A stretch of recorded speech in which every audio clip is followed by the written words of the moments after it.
کن یاد بگیر. خانم ببخشید. سلام خوبی؟ میگم شما رو بدم پاره کنی؟ باشه با مسئله شما. دیدی؟ به همین راحتی، ترس نداره. ولی چطور با این تیکه مخش زدی؟ خیلی قدیمی بود. یلا سالم نوبت توه، برو تو کارش. خانم ببخشید، شما رو بدم پارم کنی؟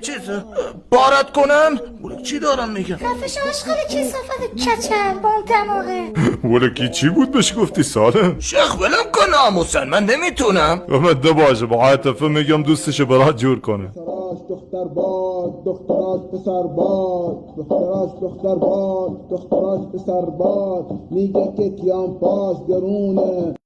خیلی پسر مهربون و خوبیه. میشناسیش آتی جون؟ آره دوست پسرمه. اوضاع مالیش خوبه؟ آره بابا، دست و دلبازه، خونه، ماشین، شغل خوب، همه چیز داره. خب تا اینجا که خیلی عالیه. فقط عکسشو واسه میفرستی؟ ظاهر زیاد واسه مهم نیستا، فقط کنجکاوم ببینمش. آره فقط قطع نکن، الان میفرستم واسه.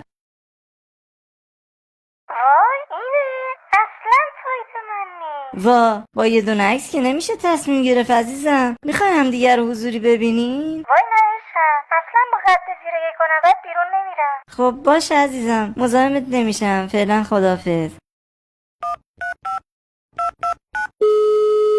الو عشق.